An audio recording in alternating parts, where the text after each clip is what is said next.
G'day, have I got a story for you? Check the disclaimer. Season 2, Episode 27, Golden Eyes. This episode was written by Laura Reily Truth. Jasper speaking. This is ridiculous! I call out in frustration. How much longer do I have to walk? Her voice is soft in my head. A few more hours. You said that you would give me one day to show you that I really am here to help. It has not been one day yet.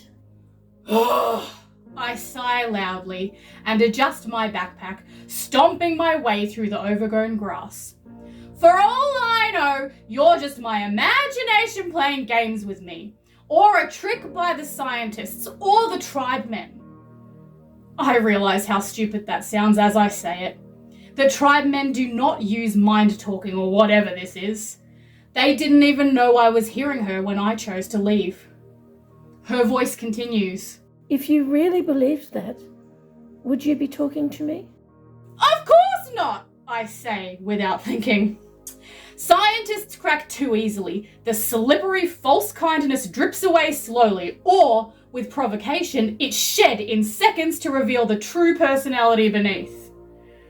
I have said many things to this voice, many things that would make liars crack, but she never has. Her kindness seems real. That is why I am listening today. That is why I left, and that is why I am following her instructions along this never-ending path of plants and grass and dirt. I press my palm against my pocket, ensuring the small box is still safely held inside. I do not know what it contains. I cannot open it, and I wouldn't even if I could. It is not mine. I am holding it for someone. I have held it for a long time, and I will keep it safe until I can return it.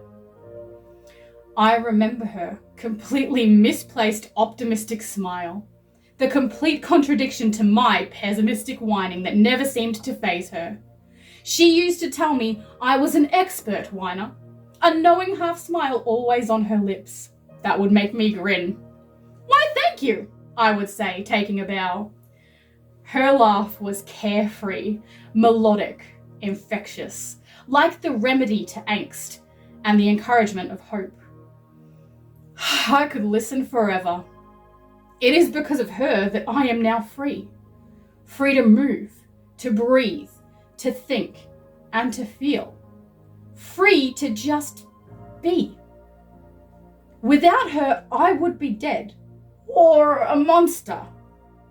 I owe her so much. We were separated. I don't know where she is, but I do know. I will return this box to her. Somehow. Squirt speaking.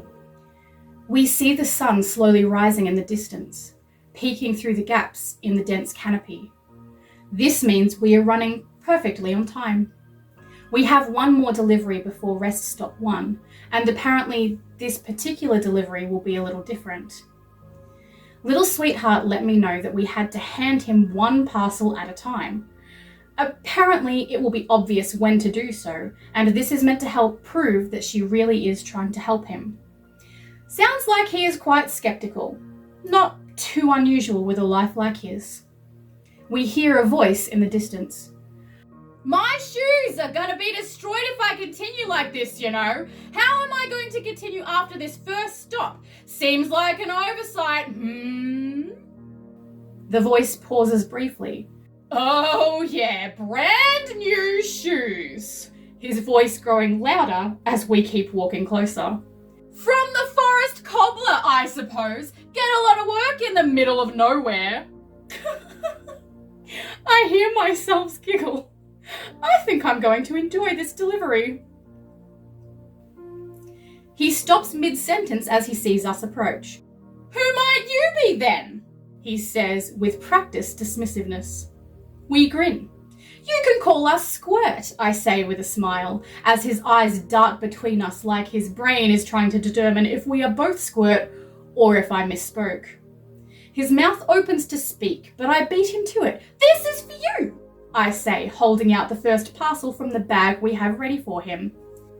He grabs it quickly, opening it and immediately removing his mostly empty backpack. "Oh, is this all?" he asks, though it is clearly not directed to us. I hand him the second parcel. "No," I say with a smile. His eyes roll as he stuffs the contents of the first parcel into his backpack and opens the second. "You said they would have everything I need."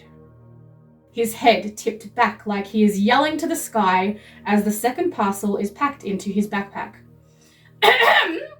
I clear my throat. "This is also for you." I hand over the third parcel. He doesn't bother to open it, just putting it into his backpack immediately, looking a little defeated but also amused. Yeah, he says towards the sky as I pull out a new pair of boots, appropriate for hiking. "Courtesy of the forest cobbler," I say with a smirk, as a glimmer of amusement twinkles in his eye. He pauses for a moment before letting out a laugh. "Fine, you've definitely proved your point," he bellows in resignation, pulling on his new boots with a huge grin. "Thanks," he says, finally speaking to me again. "My shoes were at death's door and I apparently have more travelling to do." "No problem," I say. Once his boots are tied, he reaches out his hand. "Jasper," he says. I know, it's a pleasure to meet me. Can't blame you, really." His eyes darting to my counterpart self. "Got yourself quite the bodyguard there." I smile. "I have one more thing for you," I say, holding out the folded map. He snatches it quickly, unfolding it almost dismissively until his eyes settle on the directions. He holds it up facing us. "Am I here?" he asks, pointing to the writing right on the center of the map. I shrug. "I guess so," I say. "I didn't create the map. It was given to me for you." He again yells towards the sky. "This is you, isn't it? Tired of hearing my whining and ready to give me a map and send me on my way. Thought we had a day." Little sweetheart tells me to wait a moment as he clearly listens to her answer.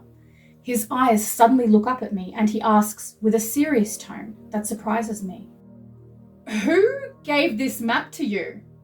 "Her name is Calissa," I smile, recalling the serious tone she also used as his face betrays his emotions completely. He looks triumphant, eager, excited.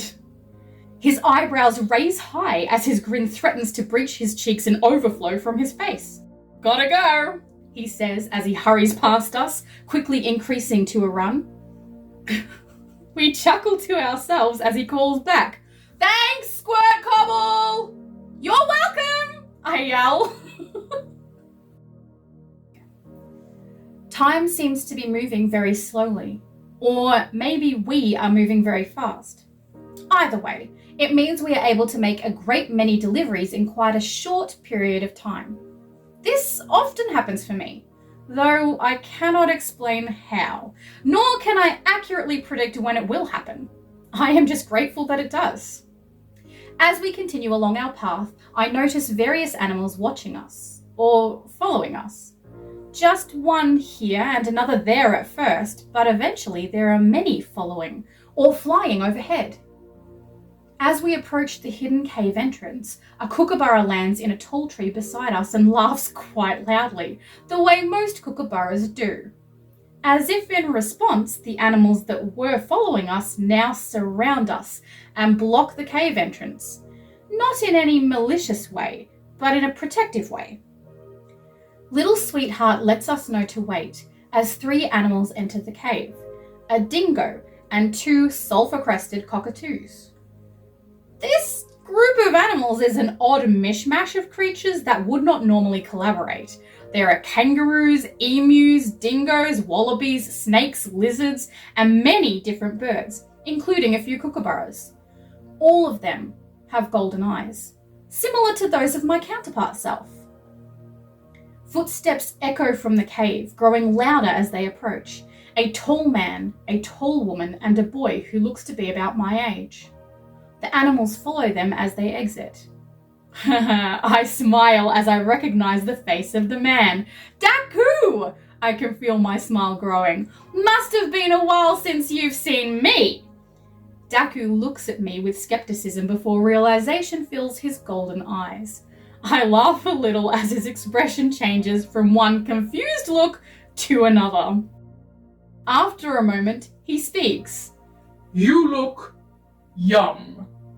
You look old, I say with a grin. He turns to my counterpart self, his eyes slowly fading from gold to brown. Is this you? He asks with a smirk. I smile as we exchange a knowing look. Is this you? I gesture to the cockatoo that has landed behind him. Daku just smiles and gives a wink. I notice the gold fading from the eyes of the animals who ventured into the cave. The two birds bob their heads as if bowing before flying skywards. The dingo, however, seems to now be very excited and begins running around the boy. As the boy reaches out, and the dingo rolls over like a puppy would for pats. Daku turns to his companions, speaking to them in a language I do not understand. When he gestures to us, we both nod and see the woman relax and a smile adorn both of their faces. As the surrounding animals begin to disband, the woman walks up to me and speaks in the same language as Daku. When she says her name, I know exactly what she is asking. I reach for the bag with Anala's name and hand it to her. Her face lights up as she takes it and hands me a large piece of colourful cloth in exchange. People start walking and running out of the cave towards us. All of them seem excited. There are so many. Most are children. Daku raises both his hands and the crowd goes quiet, giving him their full attention. After some instruction from him, everyone lines up in front of us. I have told them to form a line and tell you their names. Daku informs me. Thank you! That will make things easier. We both say in unison. The expression on Daku's face is worth it. We turn to face the people and begin handing out bags to everyone, often receiving some handmade items in return. By the end, my counterpart self has 4 bags left and I have 2. Our supplies bag and the bag left from our delivery to Jasper. Though now it is full of items we received from everyone here. Some of the younger children surround my counterpart self as I talk with Daku. They seem to be fascinated by his eyes and keep looking over at me, appearing to check if mine are golden too. Daku gives me a wrapped parcel of food that is meant to go in the bag with everything else given to us. I do not know whom these are for, but Code 3 said they will be needed. I nod and thank him. It is good to see you so free, Daku. It is good to be free, and it is always good to see you, he says with a wide grin. Tao speaking. Wow. He is so tall and strong. His eyes are gold like ours are sometimes, but he is moving instead of resting. That's weird. His skin is a gold colour too, like honey, but he's not sticky at all. Thank goodness, that would be gross. The girl is the lightest colour I have ever seen, and her eyes are really light too. Like a ghost. But we can touch her and she's not floating. I guess that means she is real. Tao, I say when it is my turn. She hands me a bag with my name written on it in English, and I remember to say, thank you. Daku taught us some English so we could use manners when Code 3 sent our supplies. I was ready with a gift for them too. I made all these small beads from different colours of wood and seeds and shells, ready so they can use them for making whatever they like. The ghost girl smiles and says thank you too. I'm glad she knows how to use her manners. I wonder if Code 3 taught her. Daku told us that Code 3 is what we should call the mind voice. I don't hear her very often, that is what Daku does, but she always says nice things when I do hear her, and she is very helpful. My bag is boring, It's just one colour with no pretty things on it. But when I look inside, I see so many things. All my new clothes are so colourful with mostly blue. I love blue. It's my favourite colour. There is food in packets and things that smell so nice, like flowers. I pull on a blue and red shirt right away so everyone could see how nice I look. Everyone is doing the same. We look so good together, like a flock of rainbow lorikeet, but much noisier. I like listening to everyone talking about what they have in their bags. We all have the same things, but different. Like whoever packed the bag knew what we would want and what we liked and then gave us the perfect things. Those people must be very clever, or maybe Code 3 told them. She knows lots of things. I hear the two visitors calling out and realise everyone is looking behind me, so I turn around. The ghost girl and the honey man are waving. They must be leaving now. I remember to say, "Thank you, goodbye." Good manners are very important. Daku says it shows respect, and I always want to show respect. I also like when people smile. It means they are happy, and that makes me happy too. Thank you so much for joining us. We appreciate your company.